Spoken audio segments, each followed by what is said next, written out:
حضرت عمر فاروق رضی اللہ تعالیٰ عنہ کے پاس صحابہ کرام جمع ہو کے آئے. کون سا ایسا شخص ہے جس کی تنخواہ میں اضافہ ہو جائے؟ تو لوگ کہتے ہیں نہیں مجھے نہیں چاہیے. پر ہم نے وہ لوگ دیکھے ہیں. حاجی صادق صاحب کو مسجد والوں نے کہا 1000 روپیہ تنخواہ بڑھانی ہے تو حاجی صاحب کہنے لگے میرا بڑا سونا گزارا ہوتا ہے, مینوں نہیں بڑے نے. حضرت سیدنا عمر فاروق رضی اللہ عنہ صحابہ اکٹھے ہو کے گئے. کہنے لگے عمر حضور کے زمانے میں بظاہر غربت رہی, جناب صدیق اکبر کے زمانے میں غربت, اب تو بڑی ریل پیل ہے, بحرین سے لاکھوں کا مال آتا ہے, آپ کو بڑے بڑے سفیر ملنے آتے ہیں, پر آپ وہی پرانا کرتا اور وہی طامت جو کئی جگہ سے سی آپ نے کئی جگہ سے پھٹی. اور حضرت عمر ایک دن عید کی نماز پڑھانے گئے تھے تو ننگے پیر ہی چلے گئے. لوگوں نے کہا جوتا, فرمایا ٹوٹ گیا تھا یار, پہننے کے قابل نہیں تھا. فرمایا ننگے پیر آ گئے اور لوگ کیا کہیں گے؟ فرمایا چھوڑو, عمر کے پاؤں ننگے ہیں لیکن عمر کے کردار میں تو کوئی شک نہیں نا, پیر ہی ننگے ہیں نا, کیا ہوا؟ چھوڑو اس بات کو, کوئی پیار نہیں دنیا داری سے, دولت سے کوئی چکر ہی نہیں. حضرت سیدنا عمر فاروق رضی اللہ تعالیٰ عنہ کو صحابہ نے اکٹھے ہو کے کہا, یہ ہے امت کے بیدار ہونے کے طریقے جو عرض کر رہا ہوں. کہا جناب آپ اب بڑا مال غنیمت ہے اور جس طرح ہر صحابی کا حصہ ہے آپ کا بھی حصہ ہے, تو ایک نیا کرتا ہی ڈال لیں آپ خرید کے. اب جب مشورہ ہو گیا صحابہ میں تو کہنے لگے عمر سے بات کون کرے گا؟ نیا کرتا پہننے کی عمر سے بات کس کو برا لگتا ہے جی؟ نیا کرتا کون بات کرے گا؟ حضرت سیدنا علی المرتضیٰ کا انتخاب ہوا. کہنے لگے مولا علی کی بڑی عزت کرتے ہیں, ان سے بڑا پیار کرتے ہیں, ان سے بات کرتے ہیں. تو حضرت علی کو بلایا گیا, عرض کی حضور مہربانی فرمائیں. حضرت عمر سے کہے نئے کرتے کے لیے, آپ فرمانے لگے عمر میری بڑی قدر کرتا ہے, بڑی بات سنتا ہے, پر یہ والا کام نہیں میں عمر سے کہہ سکتا, یہ کسی اور سے کہو. تو کہنے لگے آپ رہنمائی کر دیں, کس کو کہیں؟ تو جناب علی المرتضیٰ فرمانے لگے اگر حضرت عائشہ صدیقہ سے کہو گے تو عمر فوراً مان جائے گا, وہ مومنوں کی ماں ہیں. صحابہ حضرت عائشہ کے پاس, اماں جی عمر کو بلائیں, ان کو کہیں بڑے بڑے سفیر آئے ہوتے ہیں, وہی پرانے کپڑے پہن کے بیٹھ جاتے ہیں. اللہ اکبر. حضرت عائشہ نے پیغام بھیجا, فرمایا عمر کو بلاؤ. عمر فاروق دوڑے ہوئے آئے, پردے کے پیچھے حضرت عائشہ کے پاس گھٹنوں کے بل, اماں جی دیر تو نہیں کر آیا میں آنے میں؟ حکم ہو, حضور کے گھر سے پیغام آیا, بڑے بڑے سفیروں کو چھوڑ کے بھاگے.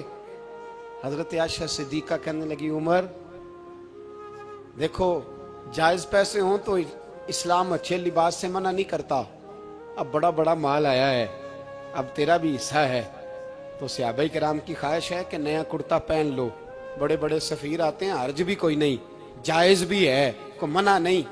حضرت عمر نے گردن جھکا, جی اماں جی, جی اماں جی, جی اماں جی. حضرت عائشہ کہتی ہیں بات ختم ہوئی, عمر نے گردن اٹھائی تو عمر کی داڑھی آنسوؤں سے بھری ہوئی.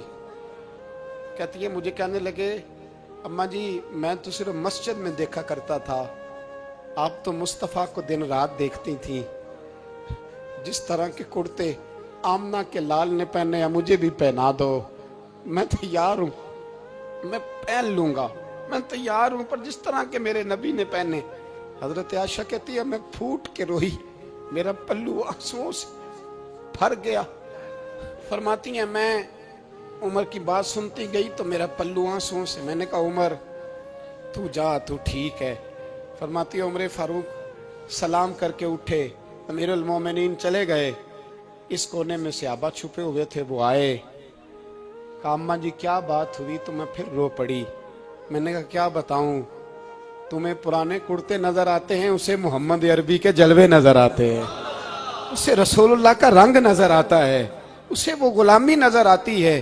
عمر کو دنیا سے پیار, اور دنیا سے پیار نہیں تھا, دعا پتہ کیا تھی؟ یوں جھولی اٹھا کے اللہ مرزقنا شہادتن فی سبیلک وجعل موت فی بلد حبیبک. اللہ عمر کو بسترے والی موت نہ دینا, موت شہادت کی دینا, پر میں میدان میں جا کے نہیں مرنا چاہتا, مجھے رسول اللہ کے شہر میں موت چاہیے, باہر جا کے نہیں, یہی میدان لگے مدینے میں, یہی موت آئے, اسباب بنا, میں مدینہ بھی نہیں چھوڑنا چاہتا. او بھائی ان لوگوں کو نہیں پیار تھا. جناب صدیق اکبر کا وصال ہوا تو زہر کے اثر سے, وہ جو آپ کو زہر لگا تھا بعض مفسرین نے لکھا ہے کبھی کبھی وہ جو سانپ نے ڈسا تھا تو کبھی کبھی اس کا اثر آتا تھا، بس اللہ نے شہادت دینی تھی کبھی کبھی، ورنہ تو بڑی شفائیں تھیں۔ حضرت عمر شہید، حضرت عثمان، جناب علی، امام حسن، امام حسین، علی اکبر، علی اصغر، حضرت عباس، حضرت سعد بن معاذ، حضرت امیر حمزہ، مصعب بن عمیر۔ میرے محبوب نے تو لسٹ بنائی شہیدوں کی، لسٹ بنائی شہیدوں کی۔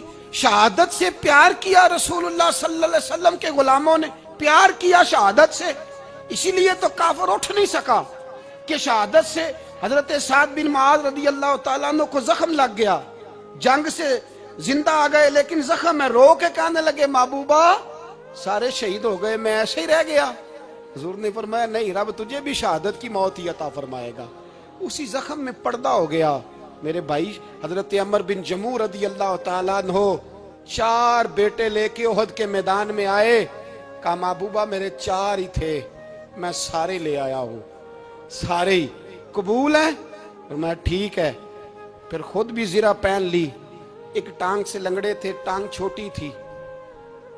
حضور نے فرمایا تو نے کیوں لباس پہن لیا ہے؟ کہا حضور میں نے بھی تو جہاد پہ جانا ہے نا۔ تو حضور نے فرمایا تیرے 4 بیٹے جو جا رہے ہیں۔ تو کہا یا رسول اللہ کیا لنگڑے جنت میں نہیں جا سکتے؟ حضور لنگڑے اللہ کو قبول نہیں، میں نہیں جا سکتا۔ تو میرے نبی پاک صلی اللہ علیہ وسلم نے فرمایا نہیں، جنت تو تیرا انتظار کر رہی ہے۔ کہا حضور پھر میں بھی جاؤں گا، بچے جائیں گے تو میں بھی جاؤں گا۔ ایک بی بی احد کے دن 3 سال کا بچہ لے کے گھر سے نکلی، بیبیوں کو کہتی ہے میرا خامد بھی بدر میں شہید ہوا، بھائی بھی اور باپ بھی، آج حضور نے پھر بلایا ہے، دل کرتا تھا کوئی جوان بیٹا ہوتا تو میں پیش کرتی، پر اب میرے پاس یہ 3 سال کا ہی ہے۔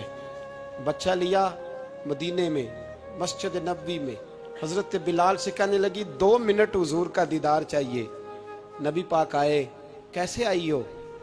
کہنے لگی محبوبہ میں شہید کی بیٹی، شہید کی بہن، شہید کی بیوہ ہوں، میرے پاس اب جوان تو کوئی نہیں، یہ 3 سال کا ہی ہے۔ حضور نے مسکرا کے فرمایا یہ کرے گا کیا کرے گا؟ کہنے لگی حضور سنا ہے اسلحہ تھوڑا ہے، ڈھال کی ضرورت ہے، لوہے کی ڈھال ہوتی تھی، جب تلوار آتی تھی تو آگے کی جاتی تھی۔ کہا محبوبہ میرا شہید کی اماں بننے کو بڑا دل کرتا ہے، یہ میرا 3 سال کا لے جاؤ، جب تیر آپ کی طرف آیا تو میرا بیٹا آگے کر دینا، یہ ڈھال کا کام تو دے گا نا۔ ہنستے ہوئے محبوب کی آنکھوں میں آنسو آئے، بچے کو پکڑ کے سینے سے لگایا، ماتھا چوما، فرمایا جا تیرے ساتھ وعدہ ہے قیامت کے دن تجھے شہید کی اماں کہہ کے ہی پکارا جائے گا، وعدہ ہے تیرے ساتھ تجھے شہید کی۔ میرے بھائی مرنے کو دل ہی نہیں مسلمان۔ میرے نبی پاک صلی اللہ علیہ وسلم نے فرمایا جس کے دل میں کبھی شہادت کی آرزو پیدا نہیں ہوئی، اس کے سینے میں دھڑکنے والا دل مومن کا ہے ہی نہیں، وہ تو منافق ہے۔ جو کبھی دین کے رستے میں شہید ہونے کو، میرے بھائیوں دین کو بڑی ضرورت ہے، بڑی ضرورت ہے، بڑی۔ اے خاصائے خاصان رسول وقت دعا ہے، امت پہ تیری آ کے عجب وقت پڑا ہے۔ وہ دین جو بڑی شان سے نکلا تھا وطن سے، پردیس میں وہ آج غریب الغربا ہے۔ فریاد ہے اے کشتی امت کے نگہباں، بیڑا یہ تباہی کے قریب آن لگا ہے۔ اور ایک شاعر قلم توڑ گیا، کہنے لگا تجھ سے فریاد ہے اے گنبد خضرا والے، تجھ سے فریاد ہے اے گنبد خضرا والے، کعبے والوں کو ستاتے ہیں کلیسا والے، تجھ سے فریاد اے گنبد خضرا۔ اپنے اندر دین کا درد پیدا کرو، ذوق پیدا کرو، مسلمان بن کے جینا سیکھو۔ جب کوئی برادری پوچھے تو کہو میں محمدی ہوتا ہوں، میں مصطفی ہوتا ہوں، میں رسول اللہ کا غلام ہوتا ہوں، میں پہلے مسلمان ہوں، باقی کچھ بعد میں ہوں۔ خدا را اپنے گھر میں پردہ کراؤ، خدا را رزق حلال کھاؤ، اگر پردے نہ ہو رزق حلال نہ ہو تو جذبہ جہاد پیدا نہیں ہوتا۔ خدا را اپنے اندر انقلاب برپا کرو، دین کے لیے جینا سیکھو۔ دین بڑا تڑپتا ہے، دین بڑا روتا ہے۔ رسول اللہ آج تجارت کرنے والے ملتے ہیں، آج سیاست کرنے والے ملتے ہیں،